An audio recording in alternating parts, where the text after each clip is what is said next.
The UN Special Representative for Somalia is warning that the rebel group al-Shabab has become weaker but more dangerous. Nicholas Kay also told Al Jazeera's James Bays that there have been improvements in the country's security.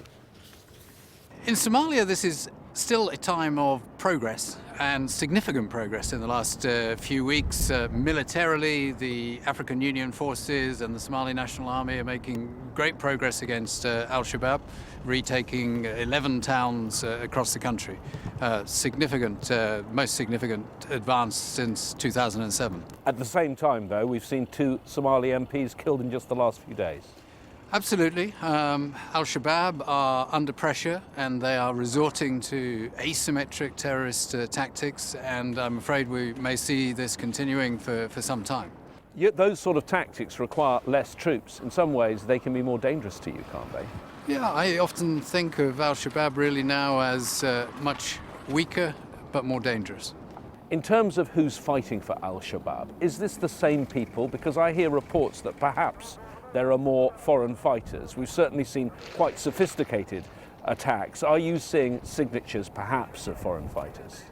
There have been foreign fighters present, and they're still there. And it's true that al-Shabab have developed themselves in terms of their capabilities for improvised explosive devices, and have even exported some of their knowledge, know-how, techniques to other places. There are links across Africa, and that's another reason why actually defeating al-Shabab in Somalia is really important. This is not just a Somalia question. This is a regional security or even broader international security issue.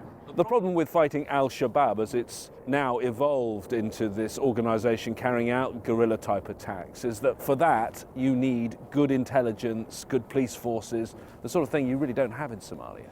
In Somalia, the security forces are developing. The international community is supporting that. It's taking some time, but there is some good progress there.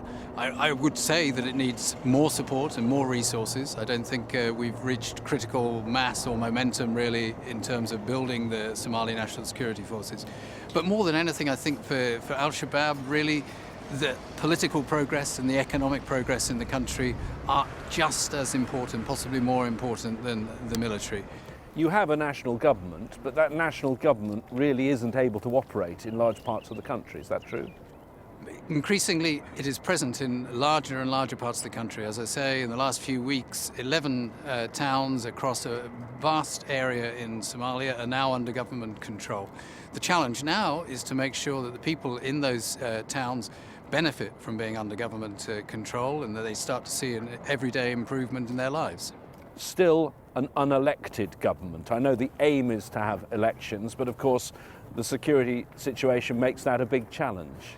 This government is the most credible and legitimate that Somalia has had for 23 years. It was selected according to a process that consulted elders from across the whole country.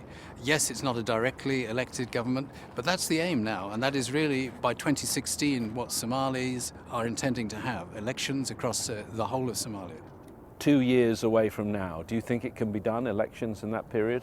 This is a really ambitious target, but I think it is doable.